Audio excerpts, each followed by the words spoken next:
High friends welcome back to paper plate kitchen Bangla. आज हमें बनाते चले सोयाबिनेर एक खूब इजी रेसिपि सोयाबिन 65।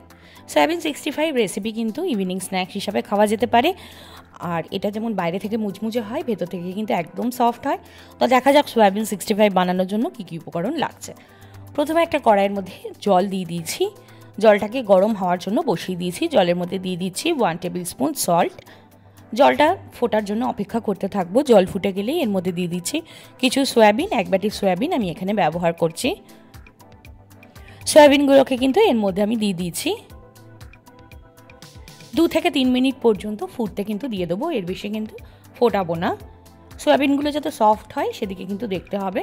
भालो करे जलेर मध्ये नाड़िये नेब सोयाबिनगुलोके। 2 থেকে 3 मिनट पर्यन्त बয়েল हওয়ার জন্য সময় দিতে হবে। সেদ্ধ হয়ে গেছে।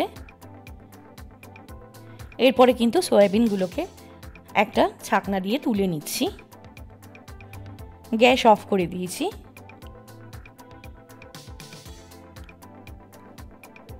সব সয়াবিনগুলোকে একটা বাটির মধ্যে নিয়ে নিয়েছি। এরপরে এই সয়াবিনগুলোর মধ্যে যেহেতু জল রয়েছে এই জন্য জলটা কিন্তু একদম স্কুইজ করে বার করে দিতে হবে। জলটাকে চেপে চেপে एकदम हाथ दिए बार करे दिচ্ছি।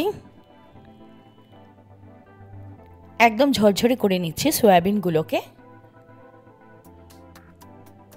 सबगुलोकेই কিন্তু এরকম ভাবে জলটা বার করে নেব চেপে।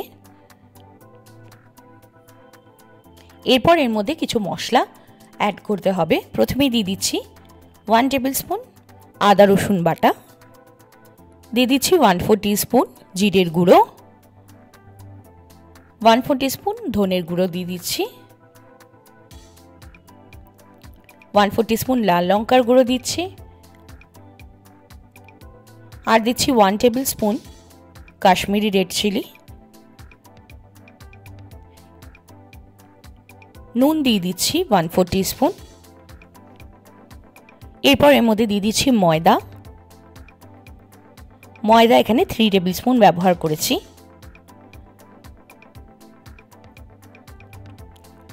এরপর দিয়ে দিচ্ছি এর মধ্যে কর্নফ্লাওয়ার,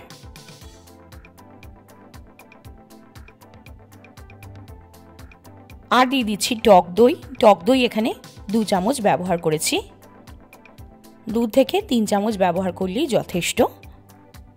সব দিয়ে উপকরণগুলোকে ভালো করে মিশিয়ে নিচ্ছি। খুব ভালো করে একদম মিশিয়ে নিতে হবে যাতে সয়াবিনের মধ্যে মশলাটা ঢুকে যায়।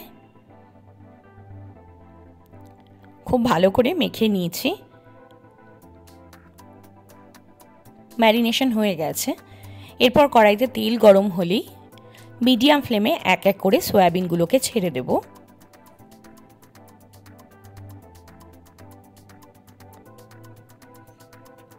এক এক করে মিডিয়াম ফ্লেমে রেখে কিন্তু ছেড়ে দিচ্ছি। এরপর 3 থেকে 4 মিনিট পর্যন্ত একটু উল্টে পাল্টে গোল্ডেন ব্রাউন করে ভাজলেই তৈরি হয়ে যাবে সয়াবিনের স্ন্যাক্স।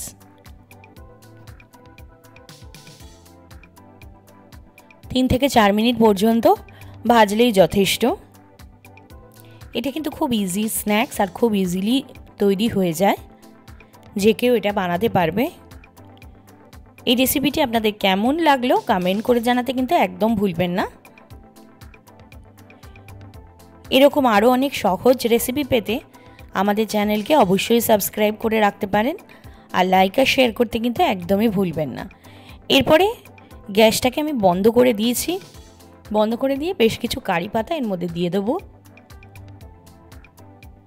গ্যাসটাকে বন্ধ করে দিয়েই কিন্তু কারি পাতাগুলো এর মধ্যে দেবেন। তারপরে এক এক করে কারি পাতাগুলোকে একটু তুলে নেব আর তেলের সাথে একটু সয়াবিনের ওপর এইভাবে মিশিয়ে দেব। তৈরি হয়ে গেছে সোয়াবিনের 65, যেটা বাইরে থেকে মুচমুচে আর ভেতর থেকে খুব নরম হয়। দেখতে থাকুন আমাদের channel paper plate kitchen Bangla.